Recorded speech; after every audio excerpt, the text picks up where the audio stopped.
Mi plan era perfecto, una obra maestra de caballería que aplastaría a Aníbal en un abrazo mortal. Pero entonces, impotente, vi cómo mi mayor fortaleza, mis alas de jinetes, era alejada deliberadamente hacia el horizonte, desapareciendo de la batalla. La paradoja era cruel. Para ganar la guerra que salvaría a Roma, debía sobrevivir a una batalla que ya había perdido tácticamente, esperando que el arma que me habían arrebatado regresara para salvarme del desastre. Yo, Publio Cornelio Escipión, a punto de ser conocido como el africano, sentí en ese momento el verdadero peso de la República sobre mis hombros, un peso hecho no de gloria, sino de un pavor helado. La batalla de Zama no sería la que yo había diseñado. Sería la que Aníbal, ese viejo zorro, me obligaba a luchar, una carnicería de infantería en el polvo de África. El destino ya no lo dictaban mis jinetes, sino la resistencia de mis legionarios, hombres de carne y hueso contra la leyenda viviente de Cartago. Giré mi caballo, apartando la vista de esa polvareda lejana que se tragaba mi esperanza. Mi séquito de lictores y oficiales guardaba un silencio tenso, mirándome, esperando la orden que redefiniría el día, que redefiniría la historia. Podía sentir sus dudas, el eco de mi propia incertidumbre. Aníbal era un maestro de la guerra psicológica. O sabía que al arrancarme mi caballería, no solo eliminaba una amenaza táctica, sino que plantaba una semilla de desesperación en mi corazón y en el de mis hombres. Debía actuar, y rápido, antes de que esa semilla germinara y ahogara nuestra moral. «Decio, a mí», bramé, y mi tribuno más veterano se acercó al galope. «La caballería no volverá pronto. La batalla se decidirá aquí, con la infantería. Prepara a los Astati. Diles que la gloria de Roma descansa hoy sobre sus escudos y sus gladios». Quería que mis palabras sonaran firmes, un decreto del destino, pero por dentro eran una plegaria a Marte. Mis ojos se posaron en las legiones quinta y sexta, las conocidas como las legiones malditas, los supervivientes de Canas. Llevaban años cargando con la vergüenza de aquella catástrofe. Hoy les estaba ofreciendo la redención o la aniquilación definitiva. Su destino y el de Roma eran uno solo. La primera señal de movimiento vino del frente cartaginés. Las dos primeras líneas, una amalgama de mercenarios galos, lígures e íberos, comenzaron a avanzar con un clamor discordante, un ruido más de turba que de ejército. No tenían la cadencia rítmica de mis legiones, el paso firme que hace temblar la tierra. Eran un conjunto de esperanzas individuales, de contratos y monedas, no un único cuerpo con un solo corazón. «Mantened la línea, avanzad al paso», ordené. Mis Astati, la primera línea de ciudadanos jóvenes y fuertes, respondieron como uno solo. Sus escudos escarlata formaron un muro móvil, una serpiente roja que se deslizaba sobre la llanura polvorienta. El plan original se había desvanecido, pero los principios de la guerra romana permanecían. Disciplina, cohesión y el pilum. A una señal de los centuriones, una orden que rugió a lo largo de cientos de metros, mis Astati se detuvieron. Los mercenarios, envalentonados, aceleraron su avance, convirtiéndolo en una carga caótica y desesperada. «¡Ahora!», gritó el primus pilus. Y entonces el cielo se oscureció. Miles de pila volaron en un arco mortal, un silbido agudo que precedió a la matanza. Vi como las jabalinas pesadas, diseñadas no solo para matar sino para inutilizar, se clavaban en los escudos de madera y cuero de los mercenarios, volviéndolos pesados e inmanejables. Muchas atravesaron los escudos y la carne que había detrás, deteniendo a los hombres en seco, convirtiendo sus gritos de guerra en alaridos de agonía. La carga perdió su ímpetu, rota antes de llegar. Los que sobrevivieron a la lluvia de hierro llegaron trastabillando, encontrándose no con una línea temblorosa, sino con un muro de escuta. «¡Recibid la carga!», resonó la orden. Mis Astati flexionaron las rodillas, apoyando el peso de sus cuerpos en los escudos, convirtiéndose en un acantilado contra el que se estrelló la ola mercenaria. El sonido fue atroz, un crujido de madera, hueso y metal. Pude ver a los galos, altos y feroces, lanzarse como bestias del inframundo contra los escudos, golpeando con sus largas espadas, sin encontrar más que una resistencia inflexible. La ventaja que teníamos era inmensa. Mis hombres luchaban como uno, mientras que ellos morían como muchos. Cada mercenario combatía por su vida, cada legionario por la vida de su compañero. El combate en la primera línea se convirtió en un trabajo brutal y metódico. Mis Astati habían absorbido la energía de la carga, retrocediendo apenas unos pasos para diluirla, dejando que los mercenarios se agotaran en un frenesí de golpes inútiles contra sus escudos. Cuando el ímpetu de la carga desapareció por completo, la marea cambió. Un centurión de la Sexta Legión, un hombretón con una cicatriz que le cruzaba el rostro, dio la orden con un gruñido. «Pugnate», y mis Astati comenzaron a pinchar. No había florituras, no había duelos heroicos. Era un movimiento corto, letal, desde detrás de la protección del scutum. La gladius, esa espada corta y ancha, diseñada para apuñalar en espacios cerrados, encontraba su camino entre los escudos enemigos, en los vientres, en las gargantas. Los mercenarios, con sus espadas largas, necesitaban espacio para ser efectivas, un espacio que mi formación compacta les negaba. Empezaron a caer, primero uno aquí, otro allá, y luego por decenas. El terreno frente a mis Astati se cubrió de cuerpos. La moral de los mercenarios, una mercancía comprada con monedas, se evaporó bajo el sol africano. Pude ver la duda en sus ojos, la pregunta que yo mismo me había hecho. ¿Por quién estaban luchando? ¿Por qué estaban muriendo tan lejos de sus hogares, por un pueblo que los despreciaba y un general que los usaba como carne de cañón? No luchaban por una idea, ni por la república, ni por sus antepasados. Luchaban por un pago que no podrían cobrar si morían. El primer mercenario dio la vuelta y corrió. Fue una chispa.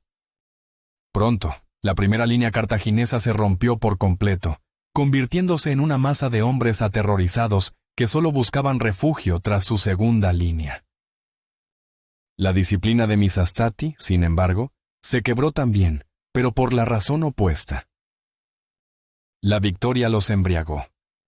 Rugiendo de furia y venganza por los compañeros caídos en la carga, rompieron la formación y se lanzaron en una persecución salvaje.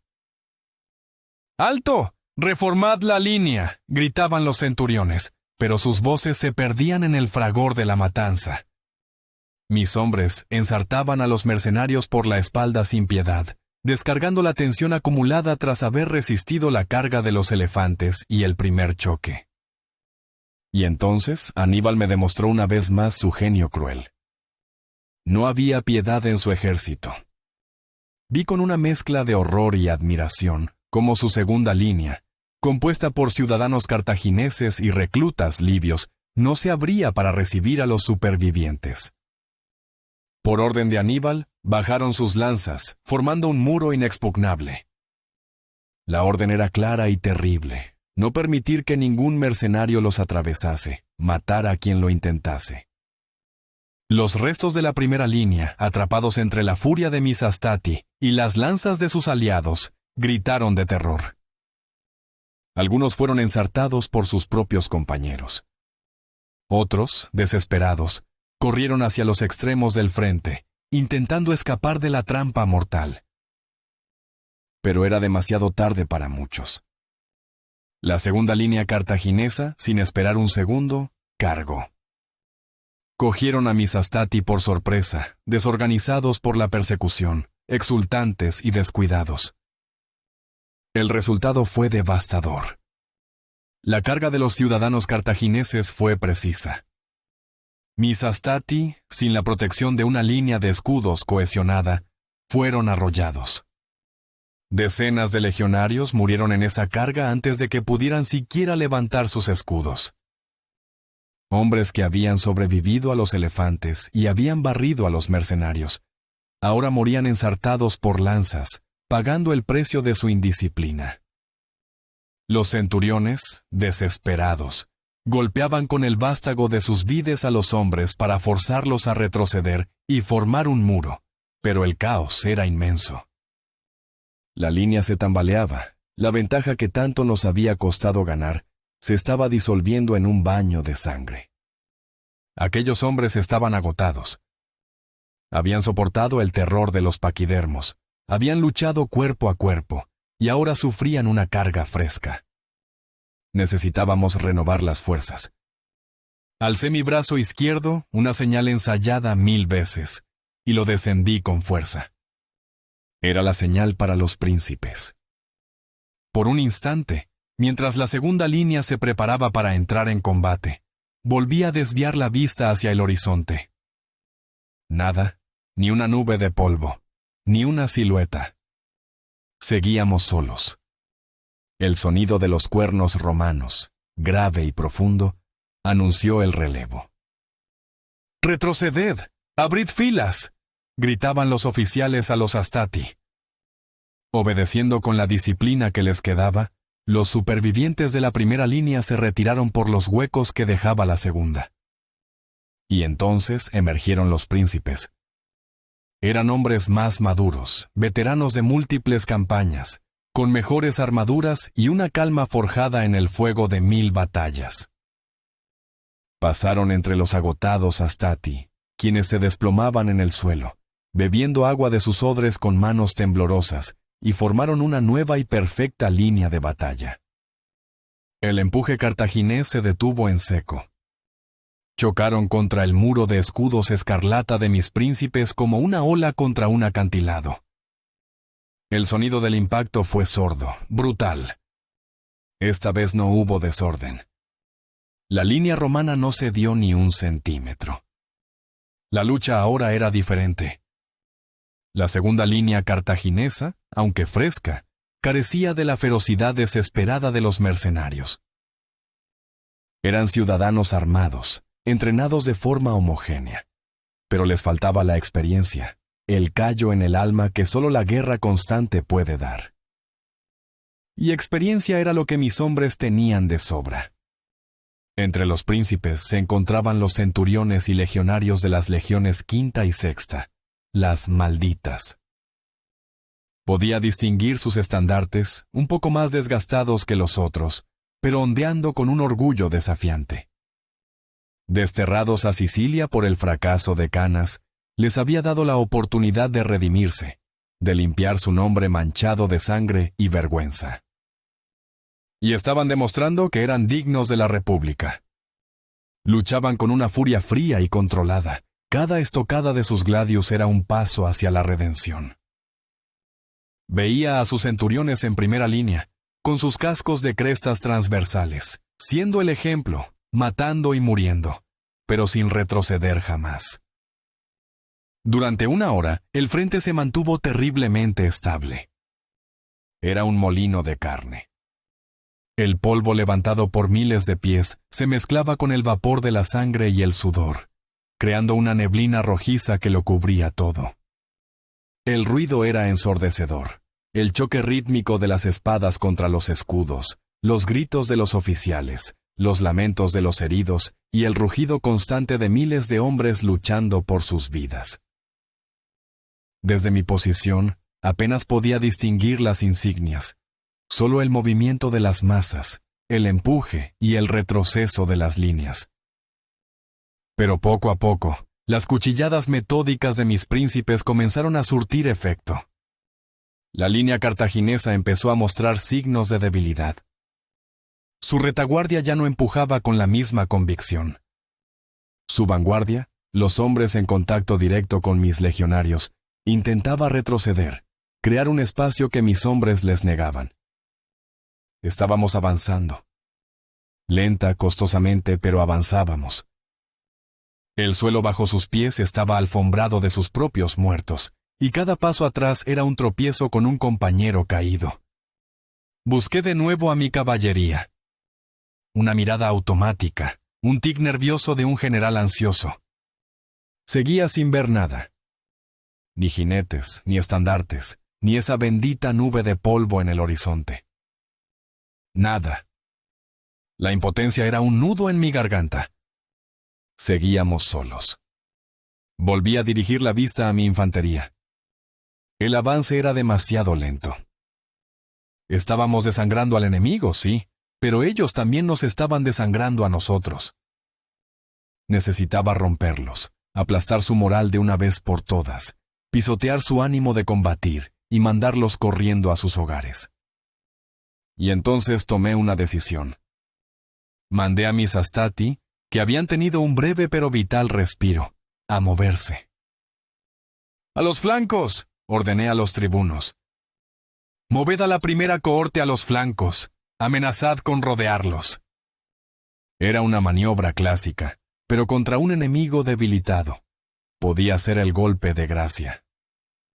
Allí, en los extremos de la segunda línea cartaginesa, se habían reagrupado algunos de los mercenarios que habían logrado huir. Parecían reacios a volver al combate, y serían el punto débil perfecto. Sabía que cuando un soldado ya ha huido una vez, su alma solo piensa en seguir huyendo. El movimiento de mis Hastati fue rápido y disciplinado, una lección aprendida con sangre hacía apenas una hora. Marcharon en columnas por detrás de la línea de los príncipes y emergieron en los extremos del frente, extendiendo nuestra línea de batalla y presentando una nueva amenaza en los flancos del enemigo. Los mercenarios reagrupados los vieron venir. Vieron a los mismos demonios con escudos escarlata que los habían masacrado antes, ahora frescos y sedientos de más sangre. Cuando mis Hastati estuvieron a distancia, no esperaron. Lanzaron una andanada de pila, un último saludo mortal que desorganizó aún más a esos hombres ya aterrorizados. Y sin detenerse, desenvainaron las gladios y cargaron con un rugido que prometía aniquilación. Fue demasiado para los mercenarios. Tras recibirlos pila y ver la carga, no intentaron resistir. Dieron media vuelta y huyeron sin mirar atrás, abandonando a los ciudadanos cartagineses a su suerte. El efecto fue inmediato y catastrófico para Aníbal. Los ciudadanos de la segunda línea, que ya estaban bajo una presión inmensa por parte de mis príncipes, se vieron de repente con el enemigo en sus flancos. El miedo a ser rodeados, la pesadilla de todo soldado de infantería, se apoderó de ellos. El pánico es una plaga más rápida que cualquier espada. Un hombre rompió filas, luego 10, luego 100. En cuestión de minutos, toda la segunda línea cartaginesa se desintegró en una huida desesperada. Corrieron hacia la protección de su tercera y última línea, los veteranos de Aníbal. No hay nada más triste ni más patético que un ejército en retirada.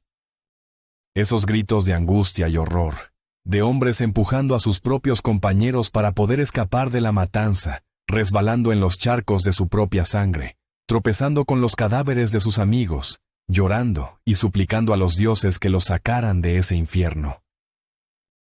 Una mezcla de mercenarios lígures, galos, íberos y baleares, junto a los ciudadanos cartagineses, corría en una masa informe hacia la última esperanza que les quedaba. Pero mis hombres no tenían piedad. Los príncipes y los Hastati, unidos ahora en la persecución, persiguieron al enemigo en retirada, ensartando sus espaldas, vaciando sus pulmones, empujados por la adrenalina que corría por sus venas. Era una masacre. Los que huían estaban a punto de alcanzar la seguridad de la tercera línea cartaginesa, a los veteranos de África, a los más fieles seguidores de Aníbal, cuando éstos, con una disciplina de hierro, ejecutaron la orden más terrible del día. Bajaron sus largas lanzas y formaron un muro de hoplitas, impenetrable. No para los romanos, sino para sus propios compañeros en fuga. Los primeros soldados que llegaron no pudieron detenerse a tiempo, y acabaron empalados en las lanzas de su propia reserva, muriendo a manos del ejército por el que luchaban, bajo las órdenes del general que los lideraba. Los que venían detrás, al ver la matanza, se desviaron a la desesperada hacia los flancos, atrapados entre dos frentes mortales.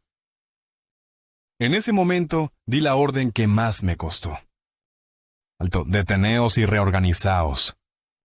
Mis hombres, furiosos, querían seguir matando, pero contra los veteranos de Aníbal, necesitaríamos luchar con una disciplina aún más férrea, o seríamos nosotros los aniquilados. El campo de batalla se silenció por un momento, un silencio relativo lleno de los gemidos de miles de moribundos. El espacio entre nuestros ejércitos era ahora un vasto cementerio. Mis legiones se reformaron con una eficiencia asombrosa, los manípulos volviendo a sus posiciones, los centuriones contando a sus hombres, los heridos siendo evacuados. Frente a nosotros, el ejército de Aníbal había cambiado. Ya no era una estructura de 3 líneas. Ahora era una única y formidable falange. Aníbal había desplegado a sus veteranos africanos en el centro, y en los flancos había colocado los restos de los ciudadanos y mercenarios que había logrado reagrupar. Su frente era inmenso, mucho más ancho que el mío. Era una invitación a la aniquilación, un intento de desbordarnos por los extremos y rodearnos, repitiendo la táctica que le dio la victoria en Canas. Era todo un nada. Y yo no tenía alternativa. Debía extender mi frente o seríamos destruidos. Tomé la decisión más arriesgada de mi carrera. «Mandad a los triarios al combate», ordené. Los triarios, nuestros veteranos más curtidos, la última línea que raramente entraba en combate, fueron llamados a la primera línea. Me quedé solo con los vélites, la infantería ligera, como reserva. Era una apuesta total. Mi nueva línea de batalla era una anomalía en la doctrina romana. Mandé a los Astati, los más cansados, a ocupar el centro. Coloqué a los príncipes y a los recién llegados triarios en los flancos, donde la presión sería mayor. Habíamos igualado la anchura del frente de Aníbal, pero a un coste terrible. Nuestra profundidad era casi nula. Éramos una única línea, sin reservas de infantería pesada. Si una parte de nuestra línea se rompía, no habría nadie para contener la brecha. Sería el fin. Pero no ordené la carga de inmediato. Mis hombres estaban al límite de su resistencia. El sol del mediodía caía a plomo. Hice repartir agua entre las filas, un lujo precioso en medio del infierno. Les di media hora para descansar, para recuperar el aliento, para vendarse las heridas superficiales, y para prepararse mentalmente para lo que venía. Caminé a lo largo de la línea, mi caballo al paso, mirando a los ojos de mis hombres. Veía agotamiento, sí, pero también una determinación de acero. Veía a los supervivientes de Canas, con la mirada fija en el enemigo, listos para morir, o para conquistar la gloria eterna. En ese momento no sabía cuántos de mis hombres habían muerto, pero el campo de batalla hablaba por sí solo. Todo, sus armas, sus ropas, sus estandartes, el suelo bajo sus pies, todo estaba manchado de un rojo pardo y pegajoso. El suelo, que al principio era seco y levantaba polvo, estaba ahora embarrado, no por agua, sino por la sangre de miles de romanos, galos, lígures, africanos. Cadáveres de diferentes culturas y orígenes alfombraban el terreno sobre el que mis hombres debían seguir combatiendo. Y seguía sin tener noticias de mi caballería. La duda era un veneno lento en mis venas. Aníbal, por su parte, había decidido combatir a la defensiva con su tercera línea. Confiaba en la calidad de sus hombres. Y tenía razón para hacerlo. Eran 20.000 efectivos, todos veteranos de sus campañas en Italia, endurecidos, disciplinados y en perfecta formación de falange. Verlos era una visión aterradora. Un mar de lanzas y escudos que parecía impenetrable. Además, estaban frescos, mientras que mis astati y príncipes estaban exhaustos. Mis hombres ya no tenían proyectiles que arrojar. Los pilas se habían gastado en las 2 primeras cargas. Esta sería una batalla de pura fuerza bruta, espada contra lanza, resistencia contra resistencia.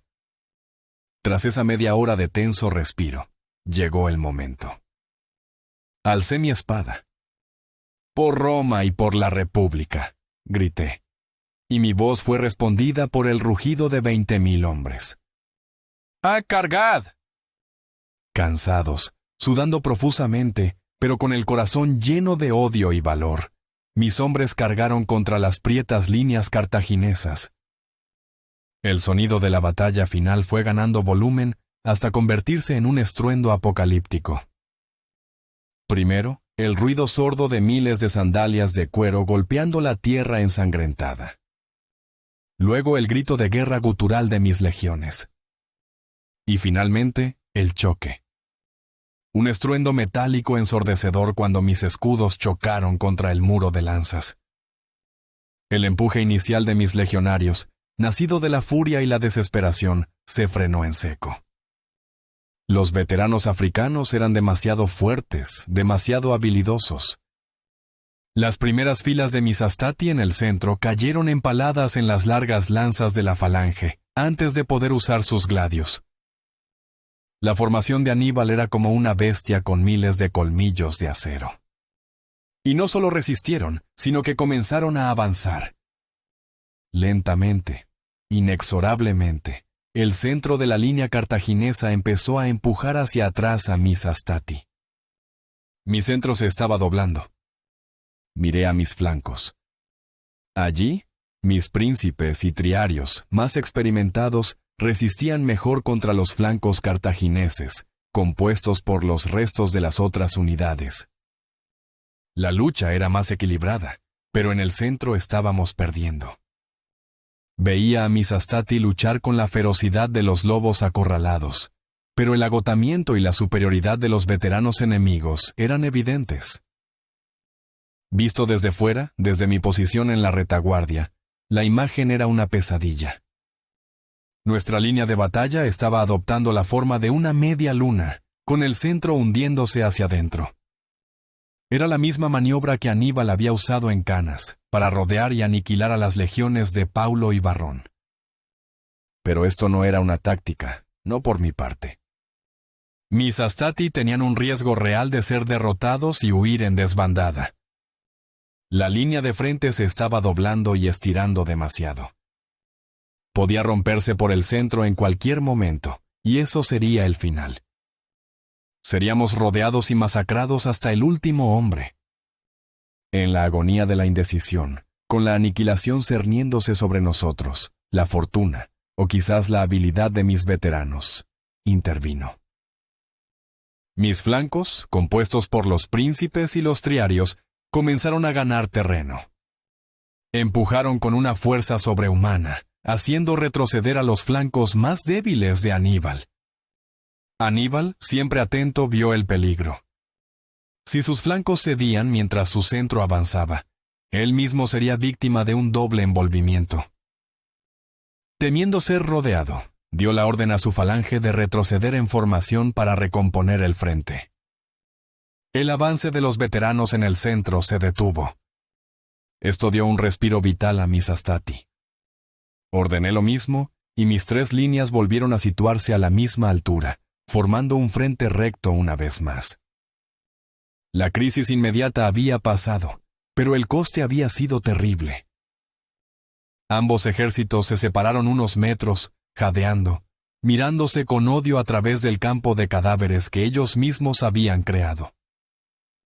Aproveché esos minutos para hacer llegar agua a la primera línea de nuevo. Los hombres bebían desesperadamente, echándose el líquido sobre la cabeza y la cara. Vi a los centuriones reorganizando los manípulos, cubriendo los huecos dejados por los caídos, animando a sus hombres con palmadas en la espalda y gritos roncos. «Resistid, hijos de Marte, la victoria es nuestra». Pero la fatiga era un enemigo tan terrible como los veteranos de Aníbal. Mis hombres luchaban por todas las derrotas que Roma había sufrido, por todos los amigos y compañeros que habían muerto en manos cartaginesas a lo largo de 16 años de guerra. Luchaban por Trebia, por Trasimeno, por Canas, pero también luchaban por su propia supervivencia. No había a dónde retirarse. Si perdíamos esta batalla en el corazón de África, seríamos asesinados todos y cada uno de nosotros. Hispania, Galia, Italia. Muchos territorios habían sido testigos del conflicto entre las dos potencias. Ese día, en esa llanura manchada de sangre, la guerra acabaría de una u otra forma. Ordené de nuevo la carga. No podíamos darles más tiempo para descansar. Mis hombres se lanzaron una vez más, espada en mano, contra los cartagineses. Esta vez, los cartagineses recibieron la orden de no avanzar. Simplemente mantener la posición, absorber nuestra carga y dejar que nos desgastásemos contra el erizo de sus lanzas. Era una táctica inteligente y agotadora para nosotros. Mis legionarios chocaban, morían, retrocedían un paso y volvían a chocar. El frente era un infierno de ruido y furia, pero no lográbamos romperlos. Mis esperanzas estaban puestas en los flancos, donde mis príncipes y triarios, mis mejores tropas, luchaban por conseguir la ruptura definitiva. Si no lográbamos romper sus flancos, la batalla estaría perdida por puro agotamiento. Y entonces, cuando mi esperanza estaba en su punto más bajo, cuando empezaba a resignarme a un final amargo, un explorador a caballo galopó hacia mí, esquivando cuerpos y armas rotas. ¡General!, gritó, solicitando permiso a mis lictores. Se acercó y me señaló el horizonte a nuestra espalda. ¡Mire! Seguí la dirección de su dedo. Y lo vi. Al principio era solo una sospecha, una mota en el aire. Pero luego se hizo más clara. Una gran nube de polvo. No, eran dos. Una a cada lado de la contienda, muy a lo lejos. Mi corazón dio un vuelco, una mezcla de esperanza y terror. ¿Era mi caballería que por fin regresaba victoriosa? ¿O era la caballería enemiga, que había derrotado a la mía y ahora volvía para darnos el golpe de gracia? La incertidumbre era una tortura. No podía saberlo. Por si acaso, envié un mensajero a mis centuriones con una orden simple. Renovad vuestros esfuerzos, la victoria está cerca, empujad con todo lo que os queda. Quería que mis hombres creyeran que la ayuda era segura, que lucharan con una última explosión de energía. Entonces, a medida que las nubes de polvo se acercaban, las siluetas comenzaron a dibujarse. Agucé la vista, rezando a Cástor y Pólux, patrones de los jinetes. Y entonces lo vi. Inconfundible. Un estandarte que ondeaba al viento en el flanco izquierdo. Era el águila de la legión de Lelio. Había salido victorioso y regresaba a la batalla. Inmediatamente mi mirada saltó al flanco derecho. Y allí, los colores brillantes de la vestimenta de los jinetes númidas. ¡Masinisa! Él también había vencido. La alegría, el alivio, fue tan inmenso que casi me ahoga. Grité, no una orden, sino un grito de puro triunfo. Son nuestros, por los dioses, los flancos son nuestros. Mis hombres en la línea de infantería no sabían lo que yo sabía, pero sintieron el cambio en la atmósfera, oyeron el grito de triunfo de su general.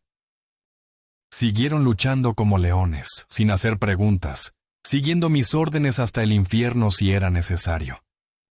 La caballería llegó al campo de batalla como una tormenta. No necesitaron órdenes. Lelio, en el flanco izquierdo, y Masinisa, en el derecho, vieron la situación de un vistazo. La infantería cartaginesa completamente trabada en combate con la nuestra, dándoles la espalda. Con gritos de victoria, los jinetes cargaron contra la retaguardia de Aníbal. No hizo falta más. El efecto fue instantáneo y apocalíptico para el ejército púnico. El terror de ser atacado por la espalda, sin posibilidad de defensa, es lo que destruye a los ejércitos más valientes. El ejército de Aníbal, esa formidable máquina de guerra que había resistido a mis legiones durante horas, se deshizo en un instante. Los hombres dieron media vuelta, rompiendo toda cohesión, e intentaron escapar de la carnicería que se había desatado en su retaguardia. Pero no sabían que no lo lograrían. Mis jinetes, rabiosos por la larga persecución y ávidos de sangre, cayeron sobre ellos. La masacre fue total. Persiguieron a los mercenarios y a los ciudadanos que se batían en retirada, acuchillándolos sin piedad. Mientras tanto, los veteranos de Aníbal, el núcleo de su ejército, mantuvieron la posición por un momento, con la disciplina grabada en sus almas. Pero estaban solos, abandonados por el resto de su ejército y ahora completamente rodeados. Mis príncipes y triarios, liberados de la presión, los cargaron por los flancos y por el frente, mientras la caballería los masacraba por detrás. Lucharon y murieron donde estaban, una isla de valor en un mar de derrota. Pude ver a lo lejos cómo el séquito personal de Aníbal, un pequeño grupo de jinetes, reunía a su general y huía a galope tendido de la zona, desapareciendo en el mismo horizonte que yo había estado vigilando con tanta ansiedad. Había escapado, pero su ejército, su leyenda de invencibilidad, yacía muerta en la llanura de Sama. La batalla había terminado. El silencio que siguió al fragor fue casi tan abrumador como el ruido. Solo se oían los lamentos de los heridos y los gritos de victoria de mis hombres. Roma había ganado la guerra. Yo, Publio Cornelio Escipión, recibiría el sobrenombre de africano por esta batalla, un honor grabado a fuego y sangre en esta tierra lejana. Yo había vencido al más temible pueblo al que Roma se había enfrentado hasta la fecha. Yo había vencido al general que a punto estuvo de doblegar a la República. Yo había vencido a Aníbal Barca.